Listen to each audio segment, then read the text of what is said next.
সবাইকে শুভেচ্ছা জানিয়ে শুরু করছি আওয়ার সেফটি আওয়ার ডেভেলপমেন্ট অনুষ্ঠান। সুপ্রিয় দর্শক, আমরা এই অনুষ্ঠানে বাংলাদেশের নানা রকমের নিরাপত্তা, সেফটি এবং ডেভেলপমেন্ট নিয়ে আলোচনা করে থাকি। আজকে এই অনুষ্ঠানে আলোচনার বিষয়বস্তু হচ্ছে নগরায়নে নিরাপত্তা ঝুঁকি আমাদের করণীয়। মূল অনুষ্ঠানে আপনাদের সাথে থাকব আমি মুনাওয়ার মইনুল।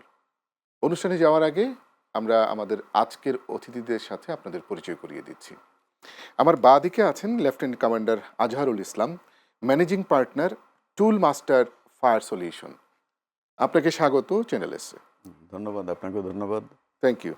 এবং আমার বাঁ পাশে যিনি আছেন, ডান পাশে যিনি আছেন, Mohammad Hasmat Ali, managing director sustainable engineering solution limited, উদ্যোক্তা, সমাজ ও রাষ্ট্রচিন্তক। আপনাকে স্বাগত জানাচ্ছি চ্যানেল এসের অনুষ্ঠানে। ধন্যবাদ চ্যানেল এসকে আওয়ার সেফটি আওয়ার ডেভেলপমেন্ট শীর্ষক প্রোগ্রামকে আমাকে দাওয়াত দেওয়ার জন্য ধন্যবাদ। এবং আমার সর্বডানে যিনি বসে আছেন, একদমই young engineer A K M Mustafizur Rahman, managing director Excel Technologies Limited, এবং উনি একজন ফায়ার সেফটি কনসালটেন্ট। আপনাকে স্বাগত জানাচ্ছি। ধন্যবাদ আপনাকে এবং শুভেচ্ছা আমার সহ আলোচক বৃন্দকে এবং চ্যানেলের সম্মানিত দর্শক বৃন্দকে। ধন্যবাদ আপনাকে। আমরা আলোচনা করছিলাম, আমি প্রথমে আমাদের লেফটেন্যান্ট কমান্ডার আজহারুল ইসলাম ভাইয়ের কাছে যাচ্ছি। আমাদের আলোচনার বিষয়বস্তু হচ্ছে আজকে নগরায়নে নিরাপত্তা ঝুঁকি আমাদের করণীয়। এই যে আমরা একটা নগর এবং শহর তৈরি করেছি দীর্ঘদিন থেকে, আপনি একজন নেভি অফিসার হিসাবে আপনাদের এই পুরো চাকরি জীবনে এতটাই কমপ্লায়েন্স ছিলেন, এতটাই আপনার নিরাপত্তার ব্যাপারে সচেতন ছিলেন, প্র্যাকটিসে ছিলেন, তো এই নেভি অফিসার হিসাবে আসার পর আপনি ফায়ার নিয়ে বিজনেস করেন। আমাদের এই নগরকে আপনি কি মিলাতে পারছেন? আপনি কি মনে করছেন যে আমরা নিরাপত্তা ব্যবস্থাটা নিশ্চিত করেছি জনগণের জন্য, মানুষের জন্য? ধন্যবাদ, খুবই সুন্দর একটা প্রশ্ন এবং সময় উপযোগী একটা প্রশ্ন। ইনফ্যাক্ট আমরা যদি নগরকে আমরা সংজ্ঞায়িত করি, ঢাকা আসলে পুরাতন নাম ছিল জাহাঙ্গীরনগর। তখন থেকেই নগরের গোড়াপত্তন। তো নগর তো এখন আসলে ঢাকাকে আমরা মহানগর বলতে পারি। এরকম মহানগর আরও বাংলাদেশে আছে। তো এটা তো একটা বিশাল বিস্তৃতি লাভ করলো এবং এর মধ্যে আসলে আমরা যা দেখলাম যে জিনিসগুলো যেভাবে হওয়ার কথা ছিল ওইভাবে হয় নাই, পরিকল্পনার অভাবে। আর আমি আসলে ওইদিকে যাব না, আমি আমার নেভাল ক্যারিয়ারের বিষয়টাই এখানে ফোকাস করব, যে ওইখানে ওই জায়গায় আসলে আমরা সেফটিটাকে কীভাবে অ্যাড্রেস করছি, হ্যাঁ, এবং অ্যাড্রেস করতাম এবং কেন আমরা এতটা সেফ থাকতে পারতাম। ইনফ্যাক্ট আমি যদি বলতে যাই যে এইখানে আসলে আমাদের সিস্টেমটাকে এমনভাবে করা, এটা ব্রিটিশ নেভি থেকেই আসলে আসছে। ব্রিটিশ নেভি থেকে তারপরে আসলো পাকিস্তান নেভি, তারপরে বাংলাদেশ নেভি। তো রয়্যাল নেভি, ব্রিটিশ নেভিকে রয়্যাল নেভি বলে। রয়্যাল নেভি আসলে তারা তাদের ফার্স্ট অ্যান্ড ফরমোস্ট হলো যে একটা জাহাজের ফায়ার সেফটির আইটেমগুলো যদি ঠিক না থাকে, জাহাজটা সেল করবে না, সমুদ্রে যাবে না। এবং প্রত্যেকবার সমুদ্রে যাওয়ার আগে জাহাজের সবগুলা equipment, each and every equipment test করা হয়। শুধু টেস্ট না, চালিয়ে টেস্ট না, কার্যকারিতা যেটা যেভাবে থাকা উচিত। ফায়ার পাম্পটা কীভাবে কার্যকারিতা টেস্ট করা হবে, ফায়ার ডিটেকশন সিস্টেমটা কার্যকারিতা কীভাবে চেক করা হবে, আপনার যে স্ট্যান্ড বাই পাম্পগুলো চালায় চেক করা হয় যে ঠিক আছে, স্ট্যান্ড বাই পাম্প তো প্রয়োজন পড়তেছে না, চালানোর দরকার না, চালিয়ে চেক করতে হয়। এবং এইটা 24 ঘন্টা আগে এই টেস্টটা ক্যারিড আউট করতে হয় এবং আপনার প্রেসক্রাইব ফর্ম আছে, এই ফর্মে এটা লিপিবদ্ধ করতে হয়। এবং ডিপার্টমেন্টাল অফিসার যারা আছেন, সে ইঞ্জিনিয়ারিং অফিসার, ইলেকট্রিক্যাল অফিসার, তারা তাদের আন্ডারের যত ইকুইপমেন্ট আছে ওখানে লিস্ট আছে, ওখানে টেস্ট করার পরে এগুলোর পারফরমেন্সটা ওখানে লিপিবদ্ধ করা হয়। করার পরে এইটা ডিপার্টমেন্টাল অফিসার এটা সিগনেচার করার পরে এইটা আবার অধিনায়কের কাছে প্লেস করতে হয় 24 ঘন্টা আগে। তার মানে হচ্ছে যে আপনারা নিশ্চিত অগ্নি ব্যবস্থাপনা সঠিক না থাকলে সেল করছেন। আর আমরা নগরে আমরা অগ্নি ব্যবস্থাপনা নিশ্চিত না থাকলেও আমরা বিল্ডিংয়ে বসবাস করা শুরু করি। এটা একটা বড় বিষয়। ধন্যবাদ আপনাকে, আসছি আপনার কাছে। এবারে আমি জনাব হাসমত, আপনি তো ধরেন নগর চিন্তক এবং সমাজ চিন্তক, রাষ্ট্রচিন্তক। আপনার পাশাপাশি আপনি ফায়ার সেফটি নিয়ে অনেক বছর ধরে ব্যবসা করেন, উদ্যোক্তা। আপনার কাছে কি মনে হয় না যে এই নগরের যে মানুষের যে মানসিকতা চেঞ্জ হয়ে গেছে, যেটা একটু আগে লেফটেন্যান্ট কমান্ডার আজহারুল ইসলাম বললেন, যে আমরা নিশ্চিত করি যে নিরাপত্তা ব্যবস্থা ঠিক আছে, তারপর আমরা সেল করি, অথচ উল্টো দিক থেকে নগরে আমরা বিল্ডিং বানাই 100-150 কোটি টাকা দিয়ে, কিন্তু নিরাপত্তা ব্যবস্থা নিশ্চিত না করি আমরা উঠে যাই ওখানে থাকতে বা ফ্যাক্টরিতে। এইটা কেন? এইটার এই মানে এইটা কেন হচ্ছে এরকম? একজাক্টলি আপনি ঠিকই বলেছেন। আসলে আমাদের যে নগরায়ন হয়েছে ঢাকা শহরে বা অন্যান্য মহানগরগুলোতে, সেখানে যে নগরায়নটা হয়েছেই অপরিকল্পিতভাবে। মূল বিষয়টা হলো অপরিকল্পিত নগরায়নের ফলে এবং আমাদের জনসচেতনতার অভাবে আমরা দেখা যাচ্ছে যে আমরা 100 কোটি টাকা দিয়ে একটা বিল্ডিং তৈরি করলেও মাত্র 2 থেকে 3 হাইলি 5% ফায়ার সেফটি কমপ্লায়েন্স, যেটা মানুষের সম্পদ, ওই বিল্ডিংয়ের মালিকের সম্পদ এবং মানুষকে রক্ষা করবে, জীবনের নিরাপত্তা দিবে, ওই বিষয়টা আমরা অতটা সচেতন না থাকার কারণে দেখা যাচ্ছে এত বড় একটা সম্পদ আমরা তৈরি করছি, বিল্ডিংয়ের মালিক এত বড় একটা সম্পদ তৈরি করছে, কিন্তু এই সম্পদে যারা বসবাস করবে এবং তার সম্পদটা কীভাবে ঝুঁকিমুক্ত থাকবে সেই বিষয়ে অতটা সচেতনতা না থাকার কারণেই একজাক্টলি যেটা আপনি এটা বললেন, কেন না? এটা আমাদের মূল সচেতনতার অভাব। একটা হলো মানে বিল্ডিং ওনার বা যিনি বিল্ডিংটা তৈরি করছেন তার যেমন সচেতনতার অভাব রয়েছে, তেমনি যারা স্টেক হোল্ডার রয়েছে, এটা যারা টেক কেয়ার করা, দেখাশোনা এবং বিভিন্ন অথরিটি যারা আছে, অথরিটি আমরাও 100% সমন্বয়ের অভাব আমাদের মধ্যে রয়েছে। যেমন ধরেন রাজুক বলেন, ফায়ার সেফটি সার্ভিস ডিপার্টমেন্ট বলেন, এবং আপনার অন্যান্য যে স্টেক হোল্ডাররা আছে তাদের মধ্যে সমন্বয়ের অভাব আছে। তারা কি করতেছে, যে বিল্ডিং কোড আছে, বিএনবিসি কোড আছে, এই 3টে অথরিটির কোডের সমন্বয়ের অভাবে এবং এটা এক্সিকিউট না হওয়ার কারণে এবং সেই জনগণের মধ্যে সচেতনতামূলক মানে তৈরি না হওয়ার কারণে হচ্ছে কি আমরা ওইটাকে গুরুত্ব দিচ্ছি না। কিন্তু আমরা তো শুনছি না, সাধারণ জনগণ তো মানছি না। অথরিটি আমাকে আইন করলো, বললো যেটা আপনি মেনে চলবেন, আপনার নিরাপত্তা, আপনার জীবনের নিরাপত্তা, আমরা তো মানছি না। এটা কেন? না মানার কারণে যে আমাদের যেটা বলা হলো যে গণসচেতনতা না মানলে আমার কি ইফেক্ট হবে, আমার দেশের, আমার সমাজের, আমার রাষ্ট্রের, আমার নগরের কি সমস্যা হবে এবং যান এবং মালের কি ক্ষয়ক্ষতি হবে, এই বিষয়টা নিয়ে আমি ব্যক্তিগতভাবে, যিনি ভবনের মালিক ব্যক্তিগতভাবে তিনিও যেমন কনসার্ন না, রাষ্ট্রও কনসার্ন না, সমাজও কনসার্ন না। প্রত্যেকটা স্টেক হোল্ডার, শুধু ভবনের মালিকের যে দায়িত্ব তা না, সমাজ আর যার প্রতিবেশী নেইবার যারা আছে তারাও যদি বলে যে আপনার ভবন এত 10 তলা একটা ভবন, আপনি কয়টা স্টেয়ার রেখেছেন, আপনার এক্সিট প্ল্যান কি আছে, যারা ভাড়াটিয়া, যারা উঠবে, যারা কাজ করবে, প্রত্যেকটা স্টেক হোল্ডারকেই এগিয়ে আসতে হবে এই বিষয়টা। এটা চমৎকার কথা বলেছেন আপনি, গণসচেতনতা। আমি ধন্যবাদ আপনাকে। আমি যাব হচ্ছে জনাব এ কে মোস্তাফিজুর রহমান। আপনি দীর্ঘদিন ধরে আমাদের এই ফায়ার ইন্ডাস্ট্রিতে কাজ করেছেন। এই যে ফায়ার ইন্ডাস্ট্রিতে কাজ করেছেন কনসালটেন্ট হিসাবে, অগ্নি নির্বাপনে এরা এতটা পিছিয়ে কেন? কারণ কি? ওরা কেন এগুলো সচেতন হচ্ছে না এবং এগুলোর ইয়েটা নিচ্ছেন না? কারণটা কি? ধন্যবাদ আপনাকে, আপনি খুব একটা ভ্যালিড কোশ্চেন করেছেন। অ্যাকচুয়ালি এটা আমি বলবো আমাদের সমাজের সবারই উদাসীনতা। যেমন যদি আমি একটু আপনাকে বলি, কোনো একজন উদ্যোক্তা যদি একটা ইন্ডাস্ট্রি করতে চায় অথবা কোনো একটা উদ্যোক্তা যদি একটা মার্কেট প্লেস করতে চায়, একটা স্থাপনা করতে চায়, সবার আগে কিন্তু সে চিন্তা করে যে একজন স্ট্রাকচারাল কোয়ালিফাইড ইঞ্জিনিয়ার এবং একজন আর্কিটেক্টকে তার পরামর্শ নেওয়ার জন্য একটা বিল্ডিং তৈরি করার আগেই। কিন্তু আমাদের সমাজের যে অবস্থা দাঁড়িয়েছে, ফায়ার সেফটি যে একটা ডিপার্টমেন্ট, এর যে একটা সুদূরপ্রসারী ফলাফল আছে, এটা যে একটা এর বিশাল ব্যাপ্তি, এই বিষয়ে ওনাদের ভিতরে ন্যূনতম কোনো চিন্তাভাবনা নাই যে এখানে কোনো ফায়ার সেফটির একজন প্রফেশনালকে ইনভলভ করা দরকার, এর মেরিটস কী আছে, এর ডিমেরিটস কী আছে, কিভাবে এটাকে ব্যবস্থাপনা করা হবে, এই বিষয়ে এখনও পর্যন্ত আমাদের দেশের যারা উদ্যোক্তা আছে তাদের ভিতরে এই ধরনের কোনো মন মানসিকতাই স্থির হয় নাই যে একজন প্রফেশনাল ফায়ার সেফটি কনসালট্যান্টকে ইনভলভ করা উচিত।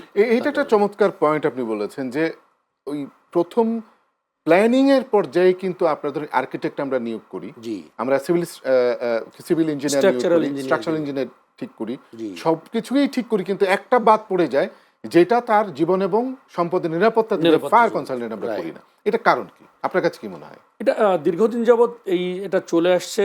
এটা ডে বাই ডে এটা একটু ডেভেলপমেন্ট হচ্ছে, ইমপ্রুভমেন্ট হচ্ছে। তো এখন আমরা দেখতেছি যেমন কিছু ক্ষতি আসলে ভালো কিছু বয়ে আনে। যেমন আমাদের দেশে যেই দুটো ট্র্যাজেডি গেল, রানা প্লাজা এবং তাজরিন ফ্যাশন, এর পরবর্তীতে আমাদের দেশের ফায়ার ইন্ডাস্ট্রিটা কিন্তু ডেভেলপ করছে। আমাদের যে এন্টারপ্রেনিয়াররা যারা আছেন ওনারাও বুঝতে পেরেছেন যে এটা আমাদের জন্য খুবই একটা গুরুত্বপূর্ণ বিষয়। এরপর আমরা জানি যে আমাদের দেশের দুইটা ট্রেড, টেক্সটাইল এবং আরএনজি সেক্টরে হিউজ একটা ডেভেলপমেন্ট হয়েছে। বিদেশি প্রফেশনালরা এসেছেন, আমাদের এখানেও যথেষ্ট প্রফেশনাল ডেভেলপমেন্ট করেছেন এবং এই ইন্ডাস্ট্রি দুইটা সেক্টর ছাড়া তো আরো অনেকগুলো ইন্ডাস্ট্রিয়াল সেক্টর আছে, সেখানে কি হবে? সেখানে আসলে অন আফটার অন এগুলো আস্তে আস্তে আস্তে আস্তে ডেভেলপমেন্ট আসতেছে। বাট আমরা আশাবাদী। আমরা আশাবাদী, অবশ্যই আশাবাদী। এটাতেও হবে। এটাতেও হবে। ধন্যবাদ আপনাকে। সুপ্রিয় দর্শক, আমরা এই যে নগরায়ন বা শিল্পায়নে যে নিরাপত্তা ঝুঁকিগুলো আছে সেগুলো নিয়ে কথা বলছিলাম। থাকুন আমাদের সঙ্গেই, একটু পর আবার আসছি। বিরতির পর আবারও স্বাগত জানাচ্ছি আওয়ার সেফটি আওয়ার ডেভেলপমেন্ট অনুষ্ঠানে। আপনাদের সঙ্গে আছে আমি মুনাওয়ার মইনুল। কথা বলছিলাম নগরায়নে আমাদের নিরাপত্তা ঝুঁকি নিয়ে। আমি জনাব লেফটেন্যান্ট কমান্ডার আজহারুল ইসলাম, আমরা যেই আলোচনায় ছিলাম, আপনি নেভির অভিজ্ঞতা বললেন যে 100% কমপ্লায়েন্স, আপনি নিরাপত্তা ব্যবস্থা নিশ্চিত না হতে সেল করেন না। এখন আমাদের নগরের কি হবে তাহলে? এই নিরাপত্তাটা কিভাবে আমরা নিশ্চিত করে বিল্ডিংয়ে উঠবো বা ফ্যাক্টরি চালু করব? ধন্যবাদ।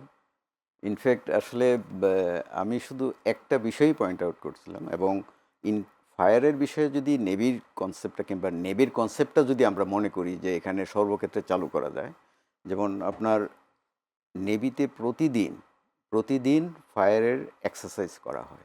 একটা গ্রুপ অফ পিপল যারা ডিউটিতে থাকে, কর্তব্যে থাকে, তাদেরকে দিয়ে এক্সারসাইজ করা হয়, এবং এইটা একবার গ্রুপ করা যে হ্যাঁ কে কোন গ্রুপের, কে ফার্স্ট অ্যাটাকার, হ্যাঁ কে সাপোর্ট টিম, হ্যাঁ এই ধরনের, কে লজিস্টিক জিনিসগুলোকে ইয়ে করবে, সাপ্লাই দিবে, এইভাবে সব গ্রুপ করা, এবং প্রতিদিন এক একটা গ্রুপ ওই এক্সারসাইজে পার্টিসিপেট করবে। এবং এখানে ডিউটি অফিসার যে থাকেন, কর্তব্যরত কর্মকর্তা, উনি এটা মনিটর করেন নিজে পার্সোনালি ওই সময়ে, এবং এটা পার্টিকুলার কোনো টাইম না, যে কোনো একটা টাইমে অ্যালার্ম বেজে উঠবে, এবং ওই গ্রুপটা, যেমন আমাদের ইন্ডাস্ট্রিতে আমরা দেখছি ফায়ার ফাইটার গ্রুপ থাকে, ওই ফায়ার ফাইটার। কিন্তু আমাদের নগরে কি এই প্র্যাকটিসটা আছে? আচ্ছা, নগরের বিষয়টা আপনি যেটা বলতেছেন যে নগরে আমি যদি একটা কমার্শিয়াল বিল্ডিং বলি, আমি আরএমজি সেক্টরের একটা ফ্যাক্টরির কথা বলি, তাদেরও কিন্তু ইদানিং এটা ডেভেলপ করতেছে যে হ্যাঁ তাদের একটা ফায়ার ফাইটার গ্রুপ আছে, লিস্টেড গ্রুপ, যারা ফায়ার ফাইটিংয়ে অংশগ্রহণ করবে।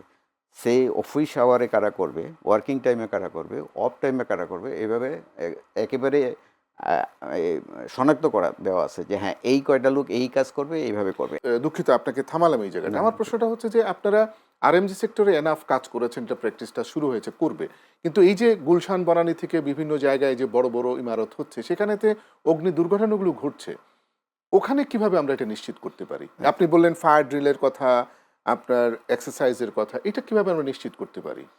ওইখানে যেমন হাইরেজ বিল্ডিং যেগুলো আছে কিংবা এই ধরনের স্থাপনাগুলো আছে, যারা বসবাস করতেছেন তাদের মধ্যে থেকেই তারা কিন্তু একটা সিস্টেম ডেভেলপ করতে পারেন।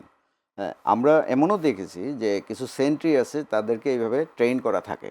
আচ্ছা, কিছু লোকজন থাকে, এবং আমি এটাও জানি যে শান্তিনগরে আমি একসময় একটা বিল্ডিংয়ে ছিলাম, যেটা 20 তলা একটা বিল্ডিং, বিশাল 2টা টাওয়ার ছিল। ওখানে আসলে প্রত্যেকের কাছ থেকেই লোকজন, যার এরকম ইয়াং ছেলেপেলে আছে, কলেজে পড়ে, স্কুলে পড়ে, তাদেরকেও এইভাবে কিছুটা প্রশিক্ষণ দেওয়া ছিল। ফার্স্ট এড ফায়ার ফাইটার হিসেবে সে কীভাবে করবে, কখন আসবে, যদি এরকম অ্যানাউন্সমেন্ট হয়, হ্যাঁ সে রাত্রে হয়, মিড নাইটে হয়, লেট নাইটে হয়, তখন কিভাবে তারা করবে, এটাও পর্যন্ত তারা করে রাখছে। প্রশিক্ষণের ব্যবস্থা করে রেখেছে। এবং আমি আপনার কাছ থেকে একদম শেষ পর্যায়ে চলে আসছি। আমি একটা জিনিস আপনাকে বলি, আপনার বিশাল আপনি হাইরাইজ বিল্ডিংয়ের জন্য সব কিছু আপনি অ্যারেঞ্জ করলেন, পাম্প টাম রাখলেন, সব কিছু, কিন্তু প্রয়োজনে আপনি এটা চালাইতে পারলেন না, আপনার এটা কাজ করলো না। মেইনটেনেন্স, হ্যাঁ, মানে আপনার ম্যান বিহাইন্ড দ্য গান, আপনি গান কিনলেন, আপনি হ্যাঁ আপনি অনেক দামি গান কিনলেন, প্রশিক্ষিত মানুষ, হ্যাঁ অনেক দূরে যায় আপনার, হ্যাঁ আপনি যখন গোলা ছুটতেছেন অনেক দূর, বাট আপনি এটা চালাইতে পারতেছেন না। তো আপনাকে কিন্তু এই জিনিসটা ফোকাস করতে হবে। এবং একদম 20 সেকেন্ডে আমাদের দর্শকদেরকে বলেন আসলে আপনার অভিজ্ঞতার আলোকে কি করা উচিত আমাদের নগরায়নের জন্য, এটা নিরাপত্তার জন্য, একদম 20 সেকেন্ড। আমাদের আসলে নগরের নিরাপত্তার জন্য আমাদের ব্যক্তি সচেতনতা, সামাজিক সচেতনতা, এই জিনিসগুলো খুবই প্রয়োজন। এই বিশেষ করে আমরা তো শুধু ফায়ারটা নিয়ে কথা বললাম, ভূমিকম্প অনেক আছে, নিরাপত্তার অনেক ব্যবস্থা। কিছুই আছে এখানে, বর্জ্য নিষ্কাশনের নিরাপত্তা আছে, এখানে সুপেয় পানির নিরাপত্তা আছে, বায়ু দূষণের আছে। তার মানে আপনি যেটা বলছিলেন সেটা হচ্ছে যে সুপ্রিয় দর্শক আপনারা নিশ্চয়ই খেয়াল করেছেন, উনি যে কথাটা বললেন যে আসলে আমাদের নিরাপত্তা ব্যবস্থার জন্য সচেতন হওয়া জরুরি প্রত্যেকের জায়গা থেকে। আমি ঠিক এই কথাটাতেই আসতেছিলাম, নগরের নিরাপত্তার ক্ষেত্রে যে গণসচেতনতা বলে আপনি একটা শব্দ উচ্চারণ করলেন একজন সমাজ এবং রাষ্ট্রচিন্তক হিসাবে, এইটা মেসিভলি কিভাবে করা যায় যাতে করে মানুষ দ্রুত এই বিষয়ে নজরদারিতে চলে আসে? ধন্যবাদ আপনাকে আমাকে আবার সুযোগ দেওয়ার জন্য। তো আমি যে বিষয়টা বলবো আসলে সবার দৃষ্টি আকর্ষণ করবো চ্যানেল এস এর মাধ্যমে, আজকের এই সুন্দর প্রোগ্রামের আয়োজনের মাধ্যমে তিন ধরনের স্টেক হোল্ডার যদি অনেকগুলো স্টেপ আমরা নিতে পারি, তাহলে আমাদের এই যে অগ্নি দুর্ঘটনা, নগরায়নের ক্ষেত্রে যে ঝুঁকিগুলো আমরা অনেকাংশে কমাতে পারবো। আর 1 নম্বরে আছে যেটা নীতিগত বা সরকারি স্তরে, 2 নম্বরে আছে বিভিন্ন stakeholder, city corporation, Rajuk এবং বিল্ডিং ওনার, 3 নম্বরে আছে নাগরিক এবং কমিউনিটি ডেভেলপমেন্ট। এই 3টে স্তরে যদি আমরা এসে কাজ করি, তাহলে আমার কাছে মনে হয় যে আমরা অনেকটা ওভারকাম করতে পারবো আমাদের নগরের যে ঝুঁকিগুলো আছে। সেই বিষয়গুলো আমি একটু আলোকপাত করতে চাই। সেটা হলো, তো নীতিগত এবং সরকারি স্তরে কী কী পদক্ষেপ নিলে আসলে আমরা আমাদের অনেকটা মিট আপ করতে পারবো আমাদের ঝুঁকিগুলো। এর মধ্যে এক নম্বরে যদি আমরা বলি যে বিএনবিসি, ফায়ার সার্ভিস এবং রাজুকের আলাদা আলাদা রুলস আছে। এই রুলসগুলোকে সমন্বয় সাধন করে কঠোরভাবে একটা রুলসের মধ্যে নিয়ে এসে সেটা এবং কঠোরভাবে পালনের জন্য উদ্যোগ গ্রহণ করা, এটা সরকারকেই করতে হবে বা কর্তৃপক্ষকেই করতে হবে। এরপরে যে মেজর যে বিল্ডিংগুলো, ঝুঁকিপূর্ণ বিল্ডিংগুলো আছে আইডেন্টিফাই করা এবং তাদের এনওসি, ফায়ার সার্ভিস থেকে এনওসি মাস্ট করা। এবং দেখেন অনেক বিল্ডিং আছে, এখন তো ফায়ার সার্ভিস থেকে এনওসি মাস্ট করিয়ে দিয়েছে, কিন্তু সেটা আরও কিভাবে মোর এক্সিকিউট করা এবং সেটা পিরিয়ডিক্যাল রিনিউয়ালের ব্যবস্থা থাকা উচিত বলে আমি মনে করছি। আমাদের অনেকগুলো স্টেপ সরকারি এবং নীতিগত স্তরে কমপ্লাই করতে হবে। তার মধ্যে একটা বলেছি, দ্বিতীয়ত হলো ফায়ার সার্ভিস সিভিল ডিফেন্সের সক্ষমতা বাড়ানো। এরপর ধরেন পণ্যের গুণগত মান আনয়ন করা। এরপর দেখেন আমি যেটা সবচেয়ে বেশি গুরুত্ব দিব যে লোকাল ম্যানুফ্যাকচারিংকে এনকারেজ করা। এই বিষয়টা আমরা নিয়ে চিন্তা করি না। ফায়ার ফাইটিং ইন্ডাস্ট্রির ক্ষেত্রে বাংলাদেশে যে আমরা চিন্তা করি যে প্রায় 14 থেকে 15,000 কোটি টাকার মার্কেট ফায়ার সেফটি রিলেটেড ইন্ডাস্ট্রিতে, কিন্তু এখানে অলমোস্ট 95% ইম্পোর্ট আমদানি নির্ভর। আমি একমত, যদি সক্ষমতা অর্জন করি আমরা তাহলে কেন আমরা ইম্পোর্টে যাব? আমরা তো আমাদের এখানেই ফ্যাক্টরি তৈরি করতে পারি। সেটার ক্ষেত্রে আমি বলছি আপনার সাথে, আপনি ঠিকই বলেছেন যে লোকাল ম্যানুফ্যাকচারিংকে এনকারেজ করার মতো অবস্থা বাংলাদেশে এখনও, মানে বিভিন্ন সরকার যারা 54 বছরে ছিলেন তারা কিন্তু এই ইন্ডাস্ট্রির ক্ষেত্রে কোনো গুরুত্ব দেননি। তো আমার আহ্বান থাকবে আপনার চ্যানেল এসের মাধ্যমে, সরকারের সংশ্লিষ্ট কর্তৃপক্ষের মাধ্যমে, বিডা কর্তৃপক্ষের কাছে, যে এইখানে আপনারা একটু কাজ করেন, এদেরকে সুযোগ দেন। এদের বিডা রেজিস্ট্রেশন থেকে শুরু করে সর্বস্তরে এবং ফিনান্সিয়াল যে ইস্যুগুলো আসছে সেই বিষয়কে যদি সরকার গুরুত্ব সহকারে নিয়ে এদেরকে সুযোগ দেয়, তাহলে এদেশেও একটা ইন্ডাস্ট্রি গড়ে ওঠা সম্ভব। খুবই ভালো কথা বলেছেন। আমরাও চাই যে এরকম একটা ইন্ডাস্ট্রি তৈরি হোক, আমাদের মানুষজন কাজকর্ম শুরু করে কাজ করার সুযোগ পাক। জনাব এ কে মুস্তাফিজুর রহমান, আপনি ফায়ার কনসালটেন্ট হিসাবে আমাদের একটা বিষয় সাধারণ মানুষের প্রশ্ন জাগে, এই যে আধুনিক প্রযুক্তি লাগাচ্ছেন আপনারা ইন্ডাস্ট্রিগুলোতে, বড় বড় হাইরাইজ বিল্ডিংগুলোতে অগ্নি নিরাপত্তা ব্যবস্থার জন্য, কিন্তু এগুলো সময় মতো কাজ অনেক জায়গায় করে না কেন? কারণটা কি? আপনি এটা খুবই গুরুত্বপূর্ণ প্রশ্ন করছেন। এটা আসলে আমাদেরও কনসার্ন, কেন কাজ করে না। সেক্ষেত্রে as a fire safety professional হিসেবে আমার কাছে যেটা মনে হয়েছে, একটা সিস্টেমকে প্রপারলি কাজ করার জন্য 4টা প্রপার ইস্যু সেখানে ইনভলভ। একটা হলো প্রপার প্ল্যানিং, একটা প্রপার ইমপ্লিমেন্টেশন, একটা প্রপার মেনটেন্যান্স রেকর্ড, আর আরেকটা হচ্ছে আপনার সেটাকে তার যে আনুষঙ্গিক যে বিষয়গুলো আছে, যেমন ফায়ার ফাইটিংয়ের জন্য সবচেয়ে প্রয়োজনীয় হচ্ছে পানি, ওয়াটার রিজার্ভার। এগুলো সমস্ত কিছুই যদি প্রপারলি আমরা মেনটেন্যান্সটা করতে পারি, তাহলে দেখা যাচ্ছে আমাদের সিস্টেম ডেফিনেটলি কাজ করবে। তার মানে হচ্ছে শুধু প্রযুক্তি নির্ভর থাকলেই হবে না, ম্যান বিহাইন্ড, আপনার গান বিহাইন্ড ম্যান যেটা বললেন জনাব লেফটেন্যান্ট কমান্ডার আজহার ভাই, তার মানে হচ্ছে আপনাকে সবই থাকবে, কিন্তু এগুলো প্রপার মেইনটেনেন্স এবং যে পয়েন্টগুলো বললেন, না হলে এটা আসলে কাজ করবে কোনোভাবেই সম্ভব না। এটা নিশ্চিত করার দায় কার?